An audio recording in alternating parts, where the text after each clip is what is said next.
मालदीव की सत्ता में राष्ट्रपति मोहम्मद मुइज्जू के आने के बाद से भारत के साथ संबंधों में तनाव देखने को मिला था। मुइज्जू चीन समर्थक नेता हैं और उनके मंत्री भारत के खिलाफ बयान देते रहे हैं, लेकिन हाल ही दिनों में देशों के संबंध सामान्य होते हुए दिखाई दे रहे हैं। आइए जानते हैं पूरा मामला। नमस्कार, आप देख रहे हैं डेली अपडेट और मैं आपके साथ अंजलि भारद्वाज। भारत और मालदीव के बीच पिछले कुछ दिनों से तनाव देखने को मिल रहा था, लेकिन दोनों देश एक बार फिर से रिश्ते सामान्य दिखते नजर आ रहे हैं। इससे पहले चीन समर्थक मालदीव के राष्ट्रपति मोहम्मद मुइज्जू इंडिया आउट अभियान चलाते रहे हैं। वह कह चुके हैं कि 10 मई तक कोई भी भारतीय सैन्य कर्मी मालदीव में नहीं रहेगा। वहीं मालदीव सरकार के कुछ मंत्रियों ने भारतीय पीएम नरेंद्र मोदी के खिलाफ बयान दिया था। इसके बाद भारत में मालदीव के खिलाफ रोष बढ़ गया था। भारत की ओर से विरोध होने के बाद मालदीव ने मंत्री को निलंबित कर दिया, लेकिन तब से दोनों देशों के बीच खटास पैदा हो गया। लेकिन हाल ही में सकारात्मक घटनाक्रम देखते हैं कि अब संबंध फिर से सामान्य होते हुए नजर आ रहे हैं। आइए देखते हैं वह 5 संकेत जिससे पता चलता है कि दोनों देशों के बीच में तनाव अच्छे होते दिखाई दे रहे हैं। बात करें पहले की, तो पीएम मोदी ने दी ईद की बधाई। अपने ऐतिहासिक, सांस्कृतिक और सभ्यगत संबंधों को याद करते हुए पीएम मोदी ने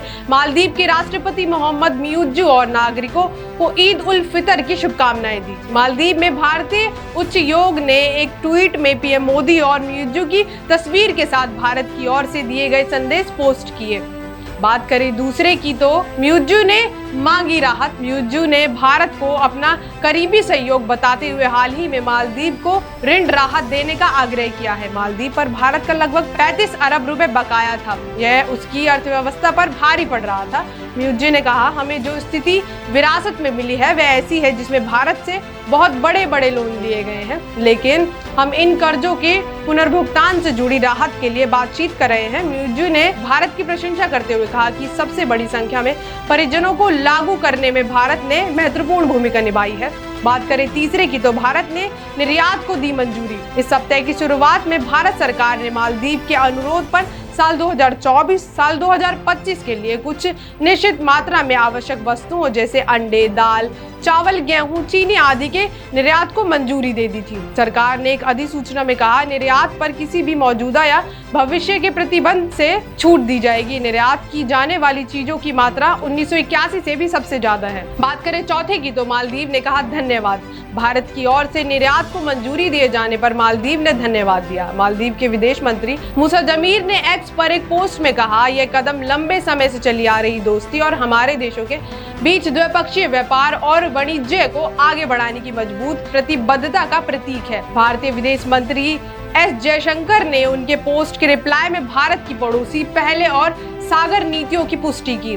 बात करें पांचवी की, तो भारतीय सेनाओं की वापसी पर बनी सहमति। फरवरी में हुई एक हाई लेवल मीटिंग के बाद दोनों देश पारस्परिक रूप से व्यवहारिक समाधान के एक सेट पर सहमत हुए। मालदीव के राष्ट्रपति मुइज्जू भारत सेना की वापसी की लगातार मांग कर रहे थे। मालदीव ने भारतीय विमानन प्लेटफॉर्मों, 2 नौसेना हेलीकॉप्टर और 1 डेनियार विमान को बनाए रखने पर सहमति व्यक्त की, लेकिन इसके संचालन और रखरखाव में तैनात 88 सैन्य कर्मियों को 10 मई तक रिप्लेस करने को कहा। आप मालदीव के और भारत के अच्छी रिश्तों के बारे में क्या बोलना चाहेंगे, कमेंट कर जरूर बताएं और ऐसे ही एपिसोड के लिए देखते रहें डेली अपडेट।